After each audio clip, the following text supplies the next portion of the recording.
आज की जो सुबह है वो काफ़ी ज़्यादा ठंडी हुई है क्योंकि कल पूरी रात बारिश पड़ी थी। यहाँ जंगल था, कोई नहीं आता था। 30-40 भालू का झुंड रहता था। मैं छोटी छोटी थी उस समय। तो इन्होंने मेरे को अब बना के दे दी है भटकी चूड़वानी, साथ में इन्होंने मेरे को दिया है आलू के गुटके और कुमाऊनी रायता। यहाँ का जो मंदिर है ये 350 से ज़्यादा साल पुराना है।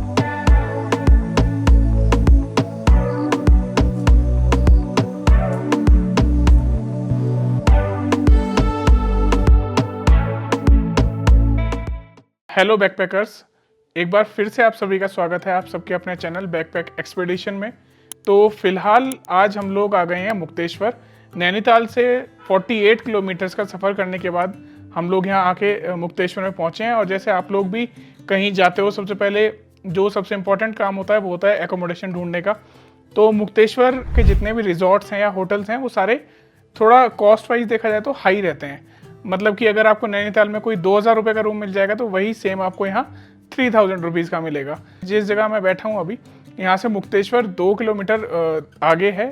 एक इको स्टे करके होटल मेरे को दिखा, अच्छा लगा। इनके पास पार्किंग भी अवेलेबल है और जस्ट बिल्कुल रोड साइड में ही है।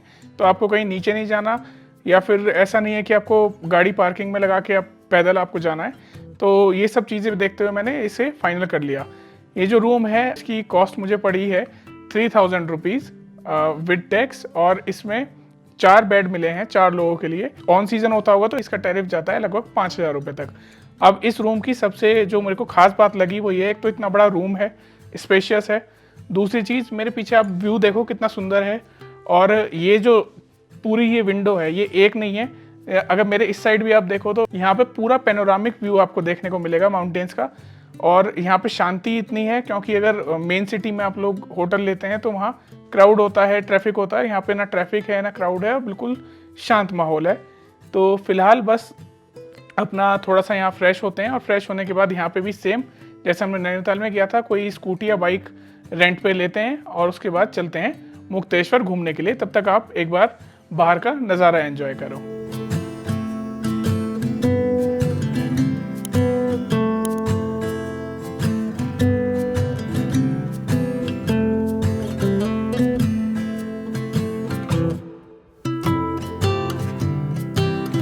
तो 10 किलोमीटर का सफ़र करने के बाद हम लोग आ गए हैं भालूगढ़ वाटरफॉल की तरफ। तो यहाँ से आपको अगर ऊपर जाना है तो सबसे पहले आपको 50 रुपीज़ की टिकट लेना पड़ेगा। साथ में आपको एक आइडेंटिटी प्रूफ भी अपना देना पड़ेगा। यहाँ का टाइमिंग जो है वो मैं आपको बता दूँ, सुबह 8 बजे से लेके शाम को 5 बजे तक एंट्री टाइमिंग्स हैं। और यहाँ पे गाइड की फैसिलिटी भी अवेलेबल है जिसमें आपको 350 रुपीज़ चार्जेस देने पड़ेंगे। और पहले एक्चुअली क्या था, यहाँ पे रास्ता नहीं था तो गाइड का काम ये रहता था कि वो रास्ता आपको ढंग से बताता था। और लेकिन अब जैसे रास्ता आप देख ही रहे हो मेरे पीछे पूरा क्लियर बन चुका है। तो यहाँ की फ्लोरा और फोना के बारे में अगर कोई इंटरेस्ट रखता है और उससे जानकारी लेनी है तो उसके लिए वो 350 रुपीज़ चार्ज देके गाइड को हायर यहीं से कर सकता है। तो फिलहाल चलते हैं ऊपर की तरफ। यहाँ से जो वाटरफॉल की दूरी है वो लगभग 1.2 किलोमीटर्स है। तो देखेंगे कितने जल्दी हम लोग उसको कवर करते हैं, क्योंकि 6 बजे यहाँ का एग्जिट टाइम है। चलिए ऊपर की तरफ चलते हैं।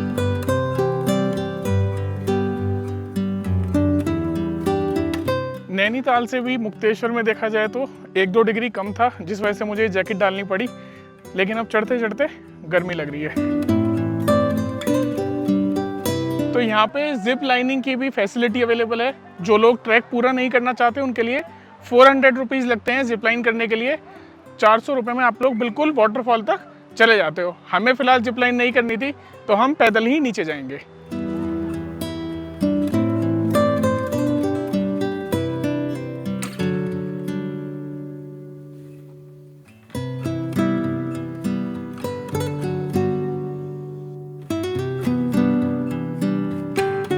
एंट्रेंस पॉइंट से लगभग 600 मीटर हम लोग आगे आए हैं। जो टोटल डिस्टेंस है वो है 1200 मीटर। 600 मीटर आने के बाद मेरे को यहाँ एक शॉप दिखाई दी जिसपे काफ़ी सारी ऑर्गेनिक चीज़ें थी। ये आप ही की शॉप है? हाँ, हमारी है।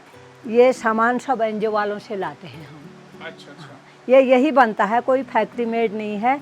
जितना भी फल फ्रूट ये हमसे ही खरीदते हैं। अच्छा, तो आपके पास क्या क्या चीज़ें हैं वैसे? मेरे पास ये कीवी चटनी, कीवी जैम, माल्टा मामलेट और बॉडी क्रीम, हनी, कीवी का जैम। और ये कुछ मसाले और दाल वगैरह भी है लोग? हाँ, ये वो हैं, रेड राइस है, घौत की दाल है, अंकुरित चौलाई की आटा है, रागी आटा है, भट की दाल है, घौद की दाल, राजमा दाल, ये है यहाँ। मतलब सारी नेचुरल चीजें हैं। ये जितनी भी यहाँ हैं ये नेचुरल हैं, आप कहीं भी पूछ लेना। अच्छा हाँ, अच्छा। सब नेचुरल। अच्छा एक चीज और बताओ आंटी, इस जगह मतलब इस वाटरफॉल का नाम भालूगढ़ वाटरफॉल कैसे पड़ा? ये भालूगढ़ ऐसे पड़ा जहाँ आप वाटरफॉल घूमने जाते हो, हाँ जी। वहाँ पहले भालू का झुंड रहता था। अच्छा, तो लगभग कितने भालू रहते होंगे? ये 30-40 भालू का झुंड रहता था। मैं छोटी छोटी थी उस समय, तो याद रहने लायक थी। अच्छा। यहाँ जंगल था, कोई नहीं आता था। अब आज 66-67 साल की उम्र तो मेरी हो चुकी है। अच्छा, मतलब 50 साल के लगभग मान लो, हाँ, पुरानी हाँ, बात है। पुरानी बात है वो। इसलिए अब भालू तो यहाँ कुछ है नहीं, अच्छा लेकिन नाम उनका रह गया। ये नदी का नाम भालूगढ़ तब पड़ा। अच्छा अच्छा। हाँ, अच्छा जानवरों के नाम से पड़ा है यहाँ। अच्छा, और ये जो पूरा जैसे अब रास्ता पक्का बना हुआ दिख रहा है, दुकानें दिख रही हैं, ये कितने दिन पहले बना है ये 2 साल हो गए इसको बने हुए। 2 साल। हाँ, पहली छोटी छोटी बटिया थी, नदी क्रॉस करते थे यहाँ से नीचे, वहाँ से फिर ऊपर गए। कोरोना के बाद, हाँ। अच्छा अच्छा। तो अगर आप लोग इस ट्रैक पे आ रहे हैं और आपको कुछ ऑर्गेनिक चीज़ें, जैसे यहाँ की उत्तराखंड की बहुत सारी दालें हैं जो फेमस हैं, स्पाइसेस हैं, वो सारे आप यहाँ से खरीद सकते हैं और आपको ऑर्गेनिक ही मिलेगा। तो चलिए बस अब यहाँ से चलते हैं, 600 मीटर और बचा है और आपको जाके भालूगढ़ वाटरफॉल दिखाता हूँ और मैं खुद भी देखता हूँ कि कैसा है।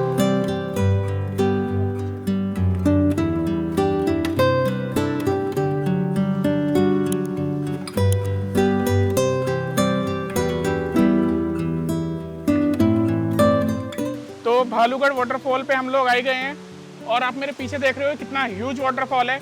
अगर इसका इस टाइम पे इतना ज़्यादा फ्लो है तो सोचो कि जब ये पीक मानसून में होता होगा तो इसका कितना फ्लो होता होगा। इसकी जो गहराई है वो इस टाइम भी 40 फीट है और इसका जो पानी है, मैं अभी भी हाथ लगा के देखता हूँ तो पानी अभी भी बहुत ज़्यादा नहीं, हल्का ठंडा है। लेकिन सोचो जनवरी दिसंबर के टाइम पे इसका जो टेम्परेचर है वो लोकल लोगों ने बताया -10 डिग्री तक पहुँच जाता है। तो आप खुद सोच सकते हो कि ये कितना ज़्यादा नेचुरल और कितना इसमें हर्ब्स होंगे, क्योंकि ये जो पूरी स्ट्रीम आ रही है ये 40 से 50 पेड़ों की रूट से निकल के आ रही है। बहुत ज़्यादा मिनरल्स इस वाटर में है। ये जो नदी है ये है कलसा रिवर और यही रिवर जाके मिलती है परिताल में। अगर आपने परिताल वाला एपिसोड नहीं देखा तो आई बटन में लिंक आ रहा होगा, तो आप वहाँ जाके परिताल वाला हमारा एपिसोड देख सकते हैं। उसमें हम लोग पूरा परिताल घूमे हैं और यही रिवर जाके मिलती है गोलुआ रिवर में आगे परिताल से। जब आप यहाँ पर आएंगे तो बीच बीच में आपको ईटरीज खाने के लिए बहुत सारी मिल जाएंगी। साथ साथ मैंने यहाँ एक कैंप साइट भी देखी है, तो उसमें रेट्स में आपको नीचे मेंशन कर दूंगा कि अगर आप लोग यहाँ पे आके रुकना चाहते हैं तो कितना वहाँ का एकोमोडेशन का रेट्स रहेगा। फिलहाल लोग बहुत ज़्यादा एंजॉय कर रहे हैं यहाँ को और यहाँ पे लाइफ जैकेट भी अवेलेबल है। अगर आपको अंदर जाके स्विमिंग करनी है वो चीज़ आप कर सकते हैं, लेकिन लाइफ जैकेट के साथ ही करें, वही चीज़ रिकमेंडेशन मेरी तरफ से भी है और यहाँ गवर्नमेंट की तरफ से भी है। और लाइफ जैकेट का जो चार्ज रहता है वो 100 रुपीज़ है। इसका जो पानी है, अभी तो शाम का टाइम हो गया तो इतना कलर इसका नहीं निकल के आ रहा, लेकिन इसका कलर ग्रीनिश है। तो आप लोग अगर मुक्तेश्वर आते हैं तो ये टू डू लिस्ट में 110% होना चाहिए। और अगर आप रुक रुक के भी आते हो तो मैक्स टू मैक्स 1 घंटे में आप लोग पहुंच जाओगे और 1 घंटे में आप लोग नीचे वापस चले जाओगे।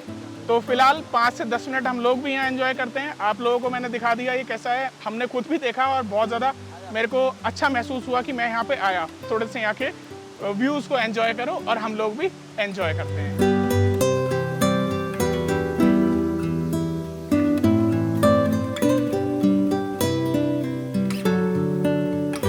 भालूगढ़ वाटरफॉल से हम लोग वापस आ गए थे 2 घंटे पहले।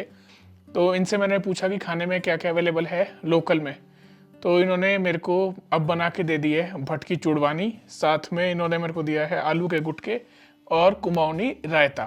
तो हम लोग अभी डिनर करते हैं और मैं खा के बताता हूँ कैसा है। फिलहाल रेट बता दूं मैं आपको, 140 रुपीज़ के तो मेरे को पड़े हैं आलू के गुटके, 200 रुपये की भटकी चूड़वानी और 100 रुपये का रायता, साथ में चावल और रोटी। तो फिर मैं थोड़ा टेस्ट करता हूँ और आपको बताता हूँ कैसा बना है, और अगर आप लोग यहाँ रुकते हैं तो आप लोगों को यहाँ डिनर खाना चाहिए या नहीं।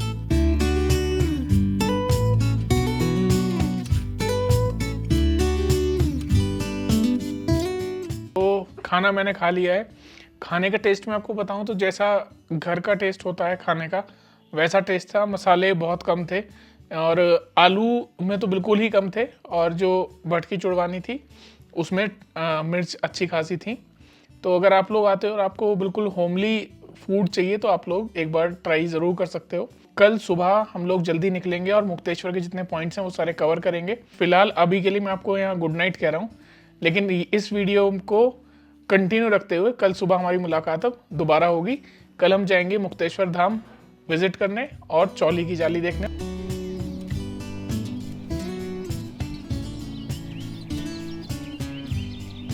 गुड मॉर्निंग बैकपैकर्स, एक बार फिर से आप लोगों का स्वागत है। और जैसा मैंने कि आप लोगों को कल रात को डिनर पे छोड़ा था और उसके बाद आज सुबह में आपसे दोबारा मुलाकात कर रहा हूँ। फ़िलहाल आपको ये बता दूँ कि आज की जो सुबह है वो काफ़ी ज़्यादा ठंडी हुई है, क्योंकि कल पूरी रात बारिश पड़ी थी। तो अपने होटल से हम लोग ट्रैवल करने के बाद आ गए हैं ज़ीरो पॉइंट। यहाँ पे जब आप लोग आएंगे रोड्स ठीक बनी हुई हैं, और ज़ीरो पॉइंट का मतलब ही ये है कि यहाँ पे रोड जो है एंड हो जाती है। यहाँ अंदर आने के लिए 60 रुपीज़ पर पर्सन का आपको टिकट लगेगा। और यहाँ से जो मेरे पीछे नज़ारा है, अभी तो थोड़े बादल जो हैं ख़त्म हो गए हैं। अगर हम और जल्दी आते तो यहाँ से पूरी एक लेयर दिखती है बादलों की। अगर सुबह 7 बजे आप लोग आते हैं तो आपको पूरी देखने को मिलेगी। अभी भी हल्की हल्की देखने के लिए मिल रही है, लेकिन उस टाइम नज़ारा जो होता है वो अलग ही होता है। फ़िलहाल यहाँ से जो मेरे पीछे आप पीक्स देख रहे हैं, स्नो पीक्स, यहाँ से 5 पीक्स दिखती हैं, जिसमें से कि त्रिशूल घाटी, त्रिशूल और त्रिशूल के 2 पार्ट दिखते हैं, नंदा देवी और नंदा घाटी, ये दिखते हैं आपको। और यहाँ पे एक टेलीस्कोप भी लगी हुई है और उसी के लिए आपको चार्ज देना होता है। तो फिलहाल हम बस 5 से 10 मिनट यहाँ रुके, थोड़ा फोटोग्राफ करेंगे, उसके बाद हम लोग जाएंगे मुक्तेश्वर धाम के लिए।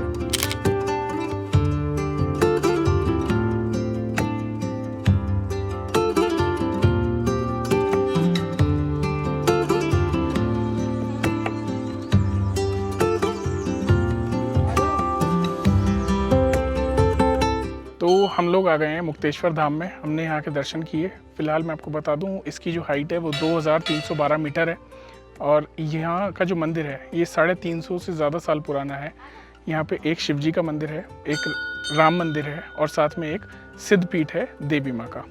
तो यहाँ की अगर मैं आपको कथा बताऊँ तो ऐसा माना जाता है कि अपने अज्ञातवास के समय जब पांडव यहाँ पहुँचे थे तो उन्होंने इस स्थान का निर्माण कराया था, और तभी से ये जो मंदिर है ये प्रसिद्ध है। और यहीं पे से उन्होंने मुक्ति का मार्ग जो है वो लिया था। अंदर जब आप दर्शन करने के लिए जाएंगे तो आपको एक शिवलिंग के दर्शन होंगे, पीछे राम भगवान की एक मूर्ति रखी हुई है, उसके आप लोगों को दर्शन होंगे। ऑरा की बात करूँ तो बहुत ज़्यादा पॉजिटिव ऑरा यहाँ आके आपको महसूस होगा। थोड़ी हाइट पे थोड़ा सा ट्रैक करके आना पड़ेगा, और बिल्कुल जंगल के बीचों बीच ही ये मंदिर बना हुआ है। जब आप ट्रैक करेंगे तो आपको ये चीज़ महसूस होगी, नेचर खुद आपको महसूस होगा। जब आप आते हैं तो आप यहाँ ज़रूर आएँ एक बार, और यहाँ के माता रानी के और साथ ही साथ शिव जी के भी दर्शन अवश्य करें। तो इस जगह की एक और कथा है। ऐसा माना जाता है कि यहाँ शिव जी ने एक राक्षस का वध किया था, और वो राक्षस इसी पहाड़ के नीचे है, इसलिए ये जगह अपने आप में प्रसिद्ध है। और दूसरी चीज़ ये, यहाँ पे मुक्तेश्वर महाराज जी ने काफ़ी साल तपस्या की थी। उन्होंने अब तो शरीर छोड़ दिया है, लेकिन उनके अनुयायी, उनके शिष्य जो हैं वो आज भी यहाँ तपस्या कर रहे हैं इसलिए यहाँ हर साल लाखों लोग आते हैं दर्शन के लिए। फिलहाल चलते हैं चौली की चाली की तरफ।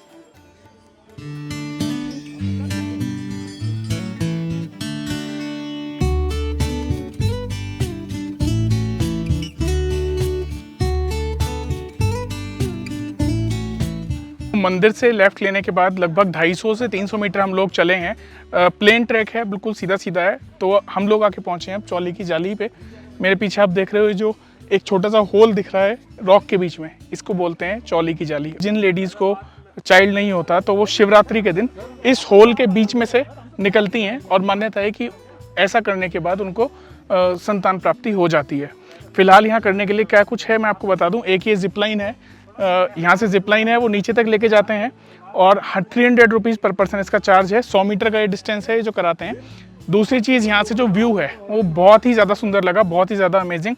180 डिग्री का आपको व्यू देखने के लिए यहाँ पे मिलेगा, और पूरा नीचे वैली देखने को मिलेगी, और सामने दूर दूर तक बड़े बड़े पहाड़ आपको देखने के मिलेंगे। सामने काफ़ी सारी सेब की खेती है, और उस चीज़ को मैं इसलिए बता सकता हूँ क्योंकि प्लांटेशन के ऊपर जो पन्नियाँ लगी हुई हैं चिड़ियाओं से बचाने के लिए, उस चीज़ से मेरे को समझ में आया कि हाँ, ये सेब की खेती है। फिलहाल बारिश तेज़ हो चुकी है, हम भी अब यहाँ से चलते हैं अल्मोड़ा की तरफ। तो आप लोग बताइएगा कि आपको आज का एपिसोड कैसा लगा। अच्छा लगा हो तो कमेंट कीजिएगा, लाइक कीजिएगा, चैनल को सब्सक्राइब कीजिएगा और वीडियो को शेयर भी कीजिएगा। तो तब तक के लिए आप लोग अपना ध्यान रखें और वीडियो को यहीं पे ख़त्म करते हैं और बने रहें अपने चैनल बैकपैक एक्सपीडिशन के साथ।